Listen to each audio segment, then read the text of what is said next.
ऐसा IAS officer जिन्होंने हजारों दिक्कतों का सामना करने के बावजूद अपने संकल्प और मेहनत के दम पर उस बंदे ने आईएएस ऑफिसर बनने के सपने को पूरा किया और आज उस बंदे की कहानी पर एक फिल्म बन चुकी है। अब आप ही सोच लो, जिस बंदे पर फिल्म बन चुकी है उस बंदे की कहानी कितनी संघर्ष भरी हो सकती है।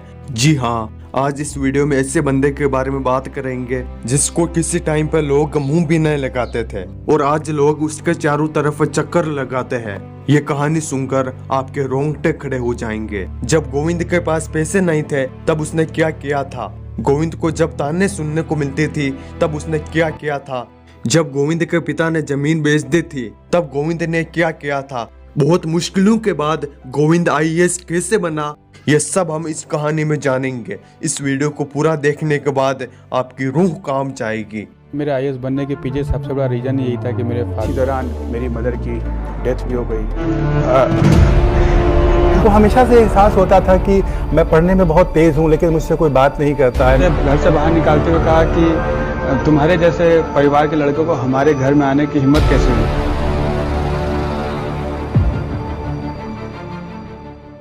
बड़ी मुश्किल से होता था 2 वक्त की रोटी का गुजारा। आर्थिक स्थिति ठीक न होने के चलते किसी दिन परिवार को दोनों टाइम सूखी रोटी खाकर बिताना पड़ता था। इनके पिता एक रिक्शा चलाते थे।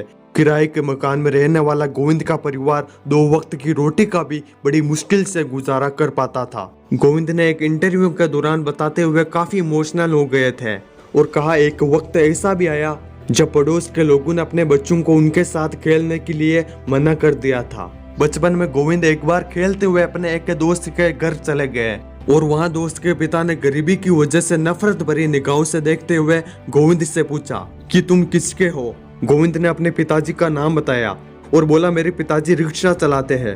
यह सुनकर गोविंद के दोस्त के पिताजी गोविंद को अपने घर से बाहर निकाल दिया और बोला, तुम्हारे जैसे परिवार के लड़कों की मेरे घर में आने की हिम्मत कैसे हुई। घर से बाहर निकालने की मात्र एक ही वजह थी कि गोविंद के पिता रिक्शा चलाते थे और गोविंद गरीब था। जब दोस्त के पिताजी ने गोविंद की गरीबी का मजाक उड़ाया, उस समय गोविंद की उम्र सिर्फ 11 साल की थी। छोटी उम्र में गोविंद इन बातों को समझ नहीं पाया।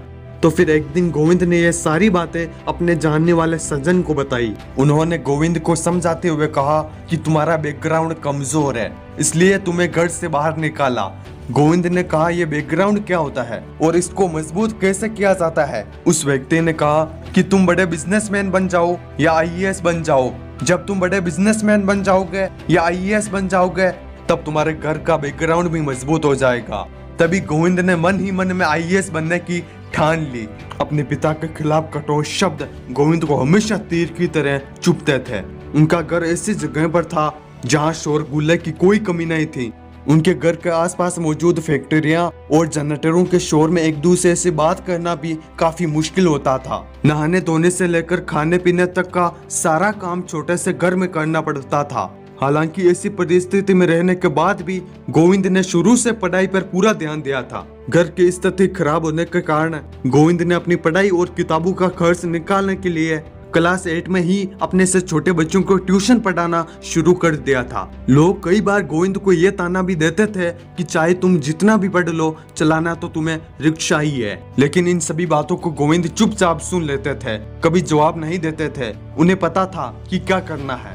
हालांकि गोविंद ने इन सब के बावजूद पढ़ाई से अपना ध्यान कभी नहीं भटकने दिया। गोविंद कहते हैं कि मुझे डाइवर्ट करना असंभव था। अगर कोई मेरा हौसला तोड़ता तो मैं अपने परिवार की आर्थिक स्थिति के बारे में सोचने लगता था।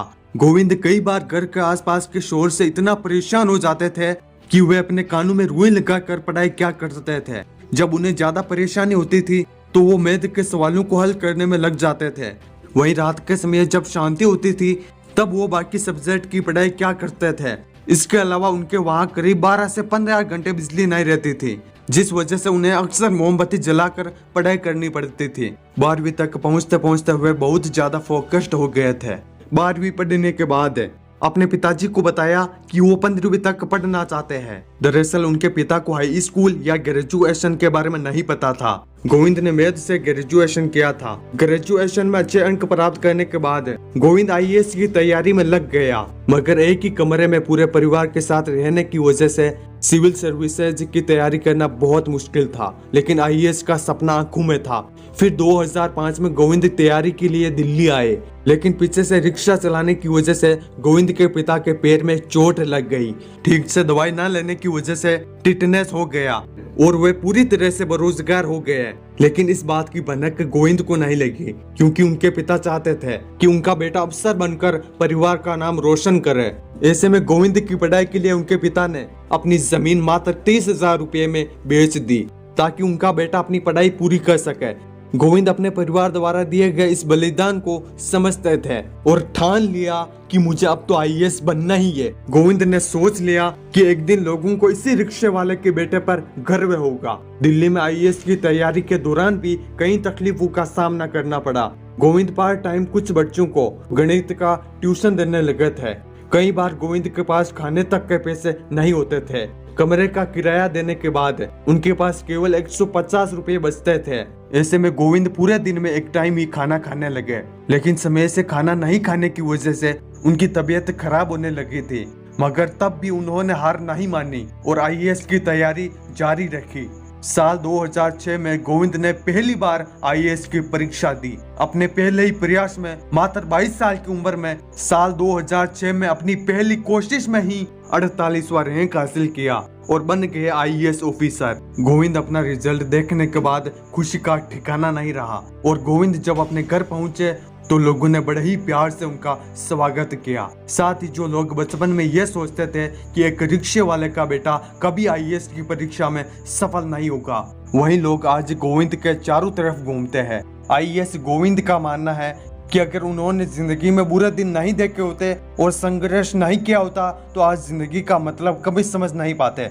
और उसी गोविंद की लाइफ स्टोरी पर आज फिल्म बन चुकी है। जी हाँ, आपने सही सुना, और फिल्म का नाम है अब दिल्ली दूर नहीं।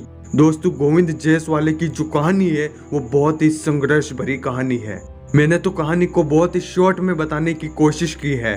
इसके अलावा भी उनकी लाइफ में बहुत कुछ हुआ। कुछ करने की इच्छा और कड़ी मेहनत से इंसान बड़े से बड़े मुकाम को हासिल कर सकता है।